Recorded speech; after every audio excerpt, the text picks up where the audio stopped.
सिलसिला अज़वाज मुतहरात के मुताल्लिक़ तफ़सील आप हज़रात के सामने चल रही थी। उम्महातुल मुमिनीन में एक नाम सय्यदा ज़ैनब बिन्त खुज़ैमा रज़ियल्लाहु ताला अन्हा का भी है।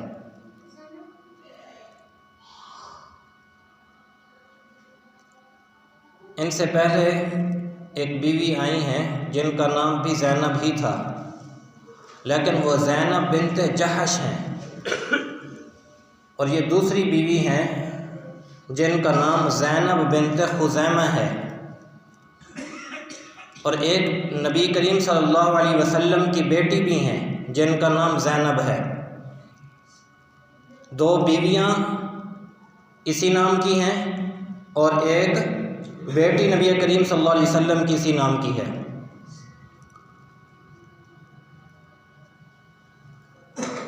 और फिर सैयदना हज़रत अली रज़ी अल्लाह ताला अन्हु की बेटियों में से भी एक बेटी का नाम ज़ैनब है। यूँ लगता है कि यह नाम नबी अलैहिस्सलातु वस्सलाम को और सहाबा कराम को पसंद था। बहरहाल इसकी आवाज़ थोड़ी कम करें।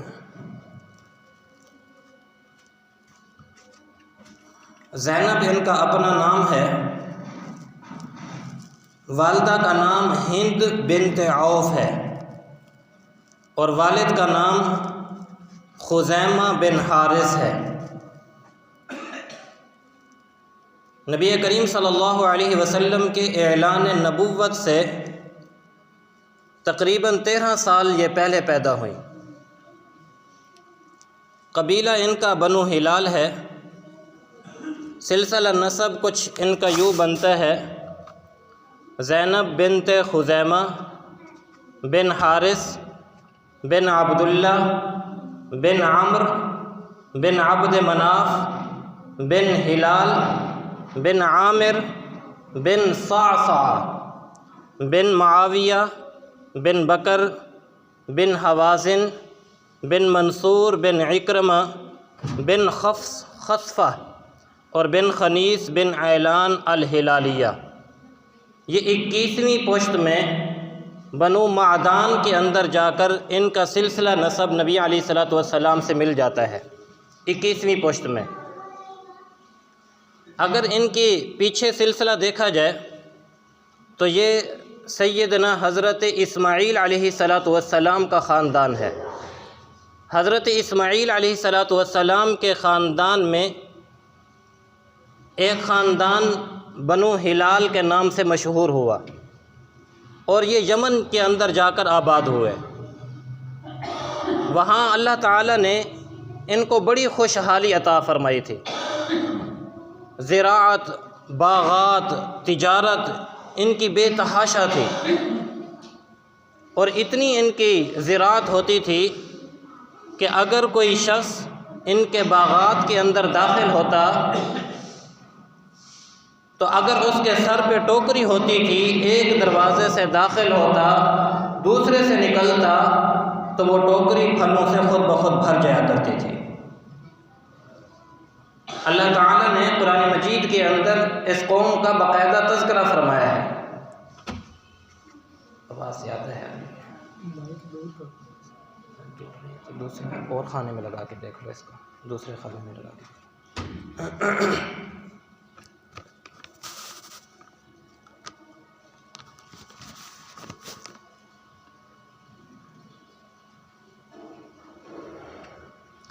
कुरान मजीद में अल्लाह ताला फरमाते हैं जन्नतानि अन यमीन व शिमाल, दाएं और बाएं इनके बाग ही बाग हुआ करते थे।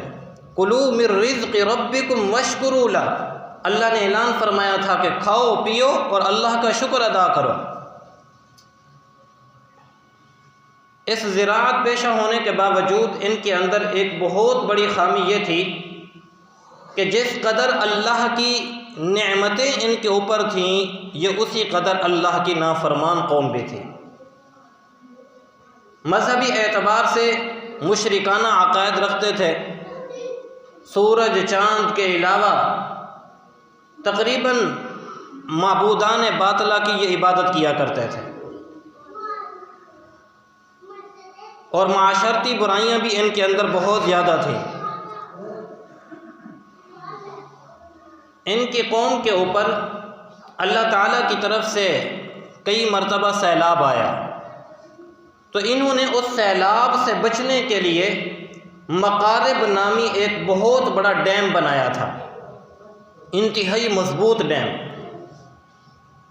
इन्होंने अपनी सोच और अपनी ताकत और अपनी समझ के मुताबिक, दानाई के मुताबिक ऐसा डैम बनाया कि उस डैम को आज की टेक्नोलॉजी भी ये कहती है कि उस वक़्त का इतना मजबूत डैम शायद दुनिया के अंदर किसी ने नहीं बनाया होगा। लेकिन अल्लाह रब्बुल इज़्ज़त ने उसी डैम को ख़त्म करने के लिए बड़े बड़े चूहे पैदा कर दिए।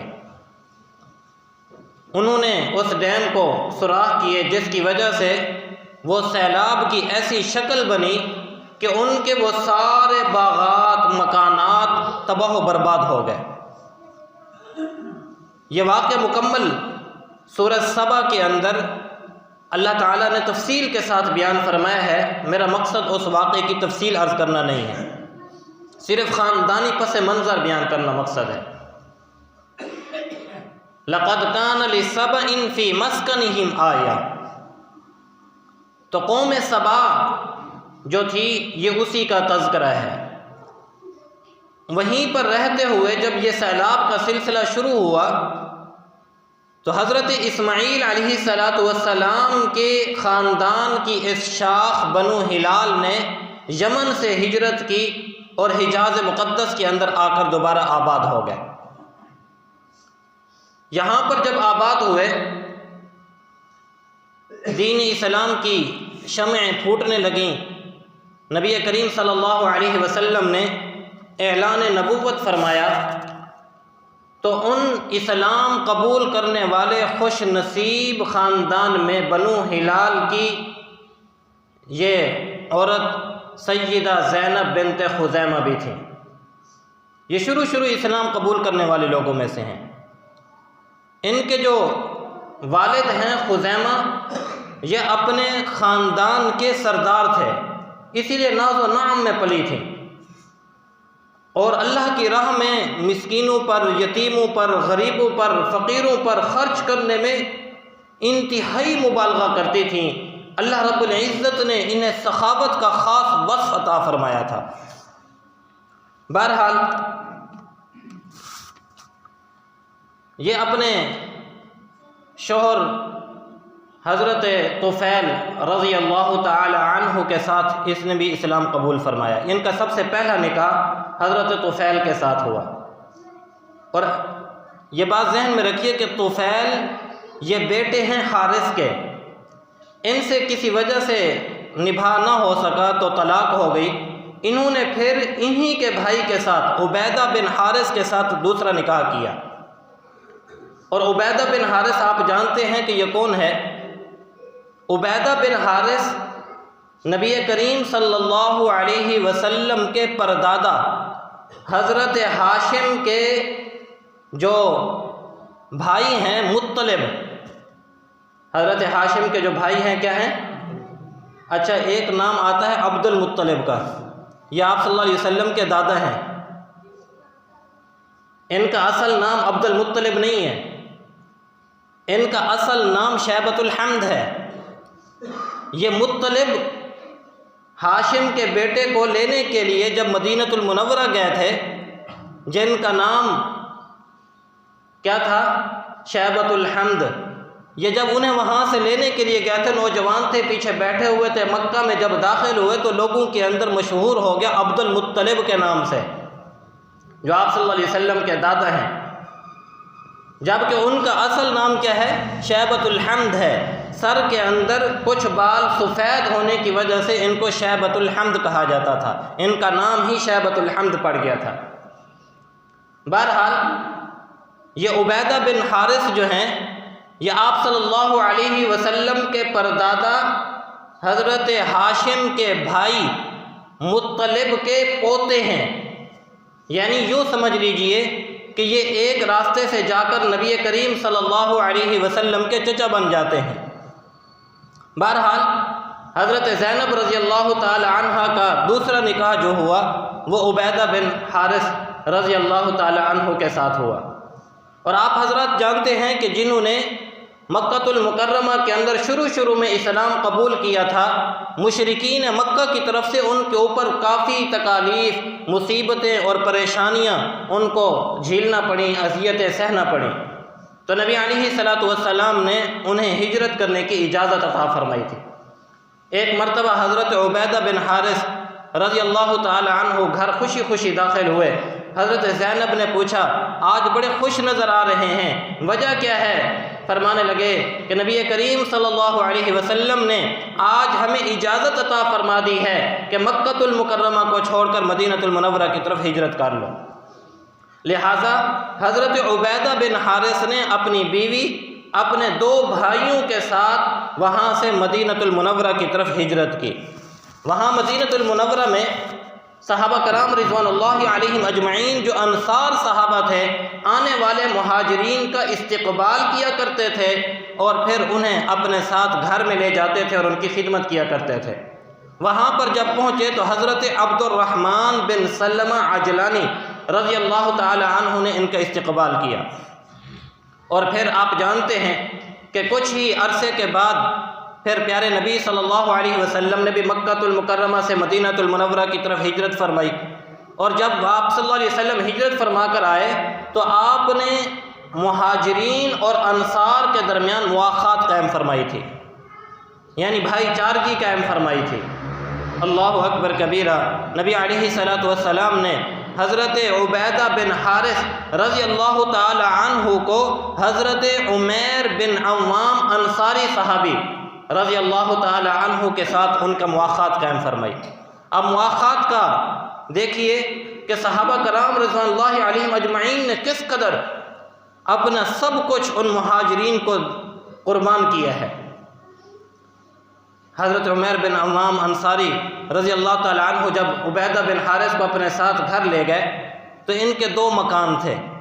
एक मकान के बारे में फरमाया कि उबैदा ये मकान आपका, और ज़मीन के मुतालिक फरमाया कि आधी ज़मीन भी मैंने आपको वक्फ़ कर दी, आप यहाँ खेती बाड़ी करें और अपने घर के अखराजात को चलाएं। ये घर भी मैं आपको वक़फ़ करता हूँ, ये ज़मीन भी मैं अल्लाह के लिए आपको वक़फ़ करता हूँ।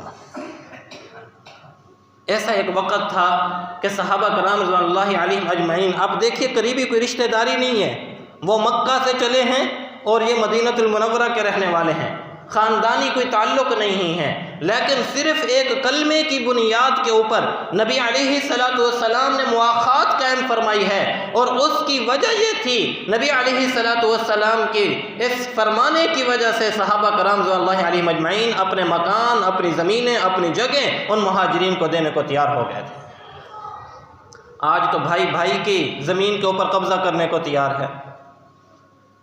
आज तो हम अपने रिश्तेदारों के हकूक़ खा जाते हैं, चाहे जाए कि हम दूसरे को अपनी तरफ से फ़ी सबीलिल्लाह इसलिए दे दें कि ये बेचारा गरीब है, ये बेचारा कमज़ोर है, कमाने का काबिल नहीं, चलो मैं इसको मकान भी देता हूँ, ज़मीन भी देता हूँ, बल्कि जो कमज़ोर होते हैं हम उनके मकानों पे भी कब्ज़ा कर लेते हैं।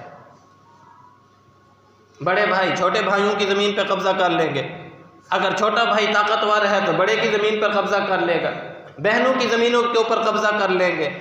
अपने साथ वाली ज़मीन किसी की लगती है तो वो अगर कुछ कर नहीं सकता, उसके पास ताकत नहीं, क़ुव्वत नहीं, तो हम उसकी ज़मीन हड़प कर लेंगे। प्यारे नबी सल्लल्लाहु अलैहि वसल्लम की कितनी प्यारी तालीमात हैं कि आप सल्लल्लाहु अलैहि वसल्लम ने जब ये तालीम अरशाद फरमाई, कुर्बान जाइए सहाबा कराम रज़ियल्लाहु अलैहिम अजमईन के ऊपर। हालांकि मेरे नबी ने तो सिर्फ मुआख़ात कायम फरमाई थी, इसे अपने साथ घर ले जाओ, जो तुम खाना खिलाते हो इसे खिलाओ, जो आप जहाँ तुम रहते हो इसे वहाँ रहने की जगह अता फरमाओ। लेकिन मेरे नबी सल्लल्लाहु अलैहि वसल्लम ने सिर्फ इतनी बात अरशाद फरमाई, सहाबा कराम ने इससे बढ़कर कुर्बानी पेश की, ज़मीनें भी वक़फ़ कर दी, घर भी वक़फ़ फरमा दिए। ये होती है हकीकी नबी अलैहिस्सलातु वस्सलाम के साथ मोहब्बत और तालीमात के ऊपर, आप सल्लल्लाहु अलैहि वसल्लम की सुन्नत के ऊपर, तालीमात के ऊपर अमल पैरा होना। बहरहाल मुशरिकीन मक्का ने जब देखा कि मुसलमानों के कदम मदीनतुल मुनव्वरा के अंदर जम रहे हैं, तो वहाँ पर सबसे पहला मार्का जो पेश आया, उस मार्कों को कहा जाता है ग़ज़वा बदर। इस ग़ज़वा बदर के अंदर बड़े बड़े मुशरिकीन आए थे 1000 की तादाद लेकर। जब मुकाबला हुआ तो उस मुकाबले के अंदर सबसे पहले हल में मुबारिज़ का, आप जानते हैं पहले ज़माने में जब लड़ाइयाँ होती थी तो पहलवान निकलते थे बाहर, और पहलवान निकल कर ये कहते थे कि कौन है हमारा मुकाबला करने वाला और हमसे लड़ाई करने वाला। तो मुशरिकीन मक्का की तरफ से उतबा, शैबा और वलीद, ये 3 पहलवान निकले। ये अपनी कौम के बड़े और पहलवान माने जाते थे, सरदार माने जाते थे। पहले कुछ अंसार सहाबा मुसलमानों की तरफ से निकले तो वो कहने लगे कि तुम हमारी टक्कर के नहीं हो। नबी अलैहिस्सलातु वस्सलाम से कहने लगे कि हमारे टक्कर के लोग भेजिए जो हमसे मुकाबला कर सकते हों, ख़ानदानी नस्ब और नाम के एतबार से हमारे पलड़े के हों। तो नबी करीम सल्लल्लाहु अलैहि वसल्लम ने सय्यदना हज़रत अली रज़ी अल्लाह ताला अन्हु को फरमाया कि अली खड़े हो, तुम जाओ। और दूसरे असदुल्लाहुल गालिब सैयदना हज़रत अमीर हमज़ा को फरमाया, अमीर हमज़ा मेरे चचा खड़े हो और जाओ इसका मुकाबला करो। और तीसरे जिनका नाम है वह हज़रत उबैदा बिन हारिस रज़ी अल्लाह ताला अन्हु, जो हज़रत ज़ैनब बिन्त खुज़ैमा के दूसरे शोहर हैं, उनसे फरमाया कि ऐ मेरे चचा खड़े होइए और इनका मुकाबला कीजिए। ये तीनों शेर मैदान के अंदर उतरे और फिर तीनों ने अपना कमाल दिखाया। हज़रत अली रज़ी अल्लाह ताला अन्हु और हज़रत अमीर हमज़ा रज़ी अल्लाह ताला अन्हु ने तो एक ही बार के अंदर दुश्मन के 2 टुकड़े कर दिए। अलबत्ता हज़रत उबैदा बिन हारिस रज़ी अल्लाह ताला अन्हु को कुछ तलवार का ज़ख़म लगा, ज़ख्मी हो गए, ताहम इन्होंने भी अपने दुश्मन को शिकस्त दी और उसको भी कत्ल कर दिया। जब ग़ज़वा बदर से वापस लौटे तो मकाम सफ़रा के ऊपर हज़रत उबैदा बिन हारिस रज़ी अल्लाह ताला अन्हु शहीद हो गए। तो इद्दत गुज़रने के बाद इनका तीसरा निकाह हुआ हज़रत अब्दुल्ला बिन जहश के साथ। यह हज़रत अब्दुल्ला बिन जहश रज़ी अल्लाह ताला अन्हु उन सहाबा में इनका शुमार होता है कि जिन्हें शहादत की बड़ी तमन्ना हुआ करती थी। ग़ज़वा बदर के बाद दूसरा जो मार्का पेश आया है वो ग़ज़वा उहद है। अब ग़ज़वा बदर क्योंकि अचानक पेश आया था, सहाबा कराम रिज़वानुल्लाहि अलैहिम अजमईन तो एक काफ़िले के पीछे गए थे, लेकिन वहाँ एक बहुत बड़े लश्कर के साथ मुकाबला हो गया था। लेकिन ग़ज़वा उहद बाकायदा एक जंग की सूरत थी और सहाबा कराम रिज़वानुल्लाहि अलैहिम अजमईन में बड़ा जोश था, वलवला था, और वो सहाबा जो ग़ज़वा बदर में शरीक नहीं हो सके थे वो भी इस ग़ज़वे के अंदर शरीक हुए। तो इनमें हज़रत अब्दुल्ला बिन जहश भी थे। हज़रत अब्दुल्ला बिन जहश रज़ी अल्लाह ताला अन्हु ने ग़ज़वा उहद से एक रात पहले हज़रत साद बिन उबादा रज़ी अल्लाह ताला अन्हु को बुलाया और कहा, साद आओ मिलकर इकट्ठे दुआ करते हैं। और याद रखिए कि ये साद बिन उबादा रज़ी अल्लाह ताला अन्हु उन सहाबा में से हैं जिन्हें नबी अलैहिस्सलातु वस्सलाम ने जिनके बारे में फरमाया कि ये मुस्तजाबुद्दावात हैं, यानी इनकी दुआ कबूल होती थी, सहाबा कराम में मशहूर था। तो हज़रत साद बिन उबादा को बुलाया और कहा कि आओ मिलकर इकट्ठे दुआ करते हैं, मैं भी दुआ करूंगा, आप मेरी दुआ पे आमीन कहना, और आप दुआ करेंगे मैं आपकी दुआ के ऊपर आमीन कहूँगा। ये दोनों पहाड़ की चोटी के ऊपर जा बैठे और तन्हाई के अंदर पहले इन्होंने 2 रकात नमाज नफिल अदा की और फिर दोनों ने अपनी अपनी दुआएँ मांगी। अब देखिए दुआएँ भी कितनी खूबसूरत हैं। पहले हज़रत साद बिन उबादा रज़ी अल्लाह ताला अन्हु ने दुआ मांगी, या अल्लाह कल काफिरों के साथ हमारा मुकाबला होना है, एक बड़े सरदार के साथ, बड़े निडर आदमी के साथ मेरा मुकाबला हो, मैं उसके साथ लड़ूं, वो मेरे साथ लड़े, और फिर एक वक़्त आए मैं उसको बिछाड़ दूं और उसको हमला करके कत्ल कर दूं, उसके घोड़े पर भी मैं कब्ज़ा कर लूँ और उसकी ज़ीन पर भी मैं कब्ज़ा कर लूँ। अल्लाह कल मेरे ऐसे दुश्मन के साथ मुकाबला करवाना। हज़रत अब्दुल्ला बिन जहश रज़ी अल्लाह ताला अन्हु ने फरमाया आमीन। अब हज़रत साद बिन उबादा ने जब दुआ मांग ली तो अब्दुल्ला बिन जहश की दुआ सुनिए। फरमान कहने लगे, या अल्लाह आप जानते हैं कल हमारा दुश्मन के साथ मुकाबला है, कल मेरा किसी बड़े ताकतवर दुश्मन के साथ मुकाबला हो, या अल्लाह वो मेरे ऊपर हमला करे, मैं उसके ऊपर हमला करूं। अल्लाह जब वो मेरे ऊपर हमला करे, वो मेरे ऊपर गालिब आ जाए, फिर वो मेरा नाक काटे, मेरी उंगलियां काटे, मेरे कान काटे, मेरे जिस्म के टुकड़े टुकड़े करे और उसको धागे के अंदर परोए। अल्लाह मैं इस हाल के अंदर शहीद हो जाऊं, कल क़यामत के जब तेरे हुजूर मेरी हाज़िरी हो, अल्लाह तू पूछे अब्दुल्ला ये तेरी हालत क्यों हुई है, अल्लाह मैं अर्ज़ कर सकूं अल्लाह तेरी मोहब्बत के अंदर और तेरे रसूल की मोहब्बत के अंदर मेरे साथ ये हुआ है। हज़रत साद बिन उबादा फरमाते हैं मैंने आमीन कह दी। दूसरे दिन हमारा मार्का हुआ उहद के मैदान के अंदर और बिल्कुल वैसा ही नक्शा था।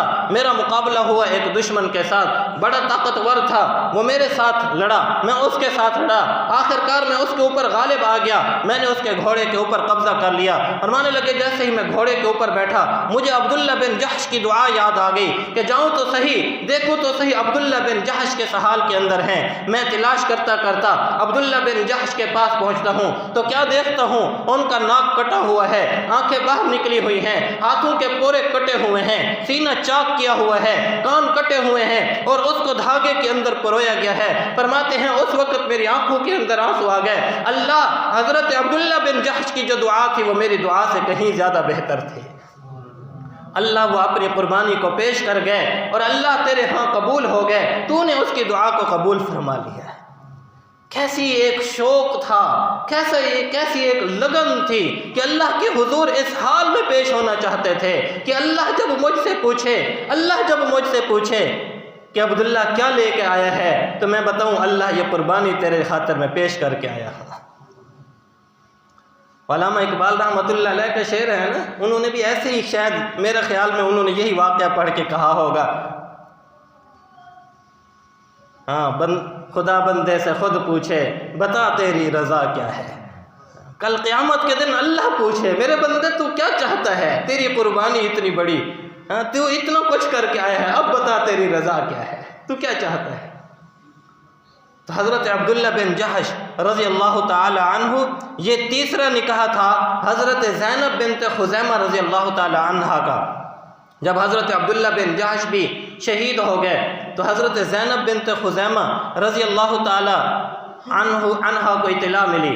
यही वो ख़ातून हैं कि जिनके बारे में हदीस में आता है, मुअर्रिख़ीन ने लिखा है कि इनको जब ग़ज़वे उहद के अंदर पता चला तुम्हारे भाई शहीद हो गए, कहने लगी मुझे कोई परवाह नहीं। कहा तुम्हारे शोहर शहीद हो गए, कहा मुझे कोई परवाह नहीं। कहा तुम्हारे वाले शहीद हो गए, कहा मुझे कोई परवाह नहीं। कहा तुम्हारे फलां रिश्तेदार शहीद हो गए, कहा मुझे कोई परवाह नहीं। मुझे ये बताओ मेरे मोहम्मद सल्लल्लाहु अलैहि वसल्लम के हाल के अंदर है।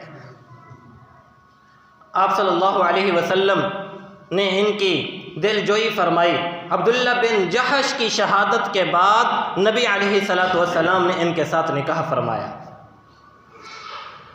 अब पहले तो सिर्फ रज़ी अल्लाह ताला अन्हा थी, अब इनके साथ उम्मुल मुमिनीन का लक़ब भी लग गया, मुमिनीन की माँ कहलाने लगी। लेकिन ज़िंदगी ज़्यादा वफ़ा न कर सकी। ये तकरीबन 3 या 4 माह या 5 माह, यानी यूँ समझ लीजिए कि ज़िलहज के महीने में इनका निकाह हुआ नबी करीम सल्लल्लाहु अलैहि वसल्लम के साथ 3 हिजरी में। ज़िलहज 3 हिजरी के अंदर इनका निकाह नबी अलैहिस्सलातु वस्सलाम के साथ हुआ। और ये जो अभी महीना रबीउल सानी चल रहा है, अल्लाह की शान देखिए कि उसी मुनासबत से हमारा ये जुमा भी आ गया अल्हम्दुलिल्लाह।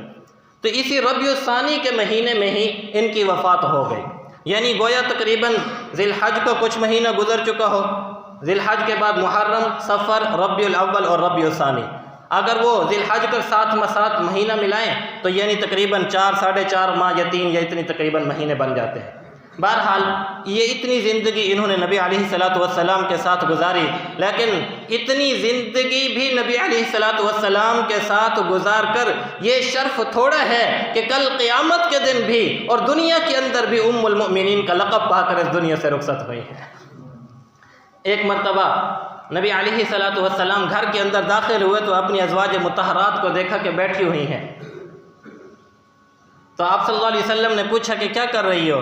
कहने लगी या रसूल अल्लाह, हम ये गुफ्तगू आपस में कर रही हैं कि हम में से कौन सबसे पहले अल्लाह से मुलाकात करेगा और आपसे मुलाकात करेगा।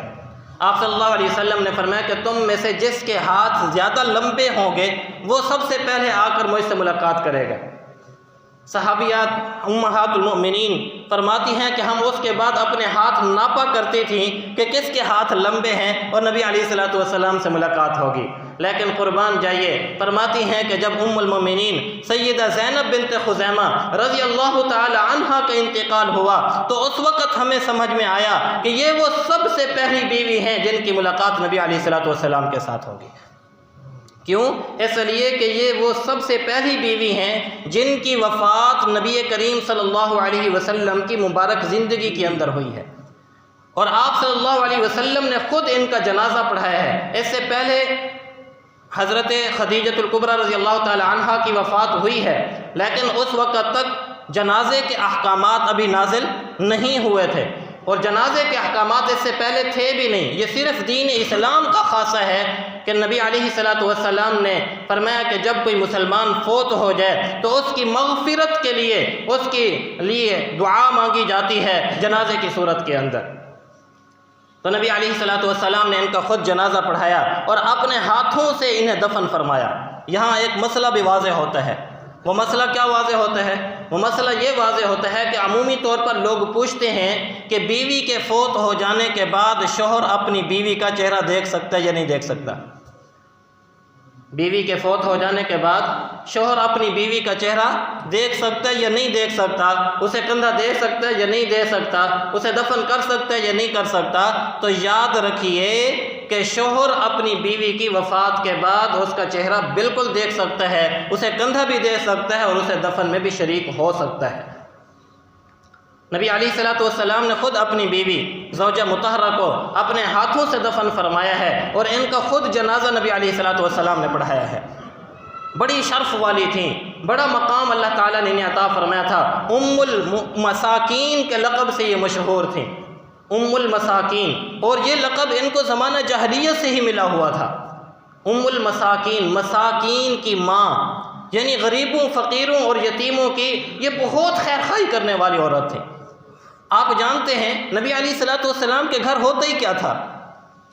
आप सल्लल्लाहु अलैहि वसल्लम के घर के अंदर तो 3-3 महीने तक चूल्हा भी नहीं जला करता था, लेकिन तमाम उम्महातुल मोमिनीन में ये सैयदा ज़ैनब बिन्त खुज़ैमा वो वाहिद बीवी हैं कि जिनके घर के दरवाजे के ऊपर रश लगा रहता था।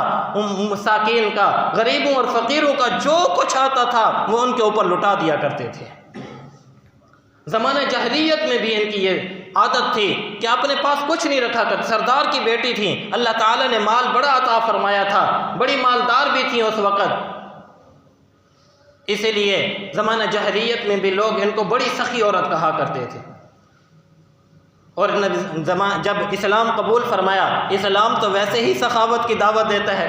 कुरान मजीद के अंदर अल्लाह ताला ने ऐसी शख्सियात की तारीफ़ फरमाई है, वयुतइमून अत्ताम अला हुब्बिही मिस्कीनन व यतीमन व असीरा इन्नमा नुतइमुकुम लिवजहिल्लाहि ला नुरीदु मिनकुम जज़ाअन वला शकूरा। कि ये वो लोग हैं जो यतीमों को और मिस्कीनों को खाना खिलाते हैं और इस खाना खिलाने के ऊपर उनके ऊपर एहसान नहीं जितलाते और ना उसके बदले में कोई ये चाहते हैं कि हमारा कोई शुक्रिया अदा करे, हमें कोई बड़ा समझे। नहीं, उनका मकसद क्या होता है? लिवजहिल्लाह, सिर्फ अल्लाह को खुश करने के लिए, अल्लाह की रज़ा के लिए वो यतीमों और मिस्कीनों को खाना खिलाते हैं। इनको यह लक़ब मिला था उम्मुल मसाकीन। ये वह सबसे पहली बीवी हैं नबी करीम सल्लल्लाहु अलैहि वसल्लम की ज़िंदगी के अंदर जिन्होंने वफ़ात पाई है। बाकी जितनी भी अज़वाज मुतहरात हैं वो सब के सब नबी अलैहिस्सलातु वस्सलाम की वफ़ात के बाद, आप सल्लल्लाहु अलैहि वसल्लम की रिहलत के बाद उन्होंने वफ़ात पाई है। ये नबी अलैहिस्सलातु वस्सलाम की ज़िंदगी के अंदर ही इनकी यानी वफ़ात हुई और आप सल्लल्लाहु अलैहि वसल्लम के साथ ही इन्होंने ये चंद माह ज़िंदगी जो गुजारी है इससे ये शर्फ़ पा गई। दुआ यह है कि अल्लाह ताला हम सब को अज़वाज मुतहरात की सीरत पर अमल करने की तौफ़ीक़ नसीब फ़रमाए। आखिर दावाना अल्हम्दुलिल्लाह।